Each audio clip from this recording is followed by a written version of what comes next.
in amongst all this, here comes Aerosmith. Mhm. What was your first impression of them? Well, being such a Yardbirds fan, Okay, I so immediately you got it. I got it right away. And when I went up to Boston to see them, by the way, they wanted Bob to produce that record, Right. and Was it and because he was more of a name, or yeah, he was a big name.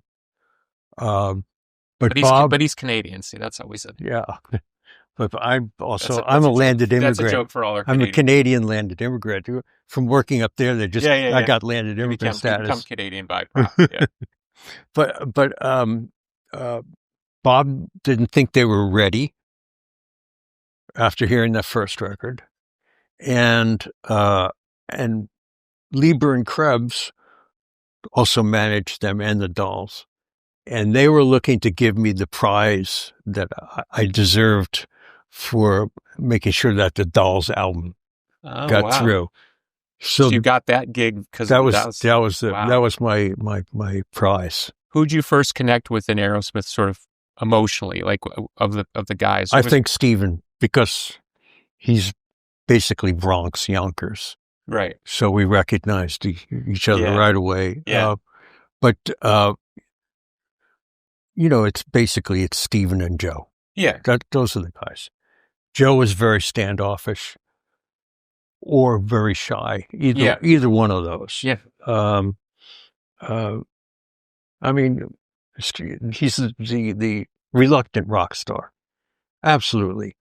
Yeah. He's a very bookish. He wanted to be some kind of scientist. He was interested in saving fish in the ocean. The reason he started playing guitar was so that girls would notice him. Yeah. So that worked. Yeah.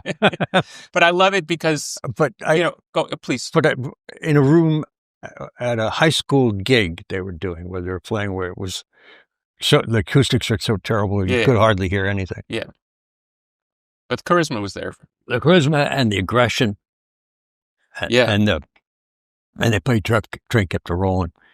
Yeah. And, from Blow Up, that was always a big thing for me. Yeah. When we, the last day of school in 6th grade, which for me would have been, what age would I have been? 11 years old. So that would have been 1978. Mm-hmm. We had a little commons area. And so they said, for the last day of school, you can play whatever you want. We have a record player. Uh-huh. Bring in your records. You can play whatever you want. Kind of like a last day of school party. Uh-huh. So I played Train Kept Rolling, and the teacher made me turn it off. And I said, but you said I could play whatever I want. Anything but that. And he said, but you can't play that. Yeah. Oh, my. And shut it off. And I did the in the middle of it. Right in the middle of Train Kept Rolling. Wow. So the reason I love this type of stuff is, the legend of Aerosmith, particularly at this point, it's a long train. There's a lot of history there, good and bad, mostly good. But the records and the breakups and Joe going solo, and you did that stuff and all of it, right? But you were at the beginning of that particular train. You saw them in that not infancy, but you saw them before they became this legendary, now the number one selling hard rock band in American history. Mostly borne up by records that you did. Yeah, the first 3. Yeah. So it's hard from an interview point of view. It's like, what's a point of entry? You know what I mean? And because it's, there's the war stories and the thing. I'm more interested. Right. Yeah. That's what I'm saying. I'm not that interested in that because that's already all out there. Yeah. So did you feel right away, or did it take you a hot second to think, okay, this band's got something that's really, really unique and special? Not just this is another good band. Oh, absolutely.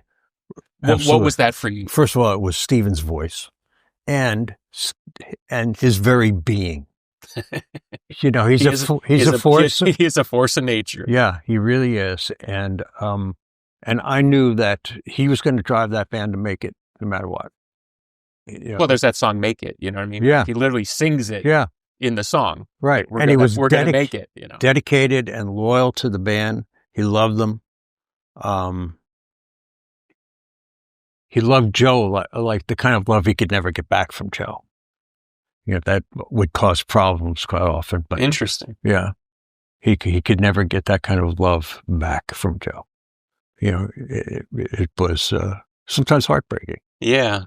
I don't mean in a sexual or No, I get it. Yeah. Every band has its weird chemistry. Yeah. And the thing that makes it work is almost the thing that doesn't make it work. It's Yeah. like it's like a cutting edge in there somewhere. Like an unrequited love. Yeah. You know what I mean? Like in my case, I was talking about it recently. Like I would write some of these songs that now are big songs, and my band would just shrug. Yeah. Like they didn't give it at all. Uh-huh. It was like it didn't matter what magic trick I did. They were like, but I think that's part of what drove me in the band. Oh, I could see that. Yeah. Like trying to impress. I was trying to impress them more than I was trying to impress the world or something. It's interesting. That they become the most important people to impress. Well, they're the people that are in the room every day. Yeah. You know, they're your brothers. Everybody else comes and goes. Mm-hmm. And in the case of Aerosmith, I mean, the fact that that's still a moving train. Yeah. You know, 50 something years later, now they just released these new songs with Youngblood. Joe and Steven. Yeah. It's not bad either.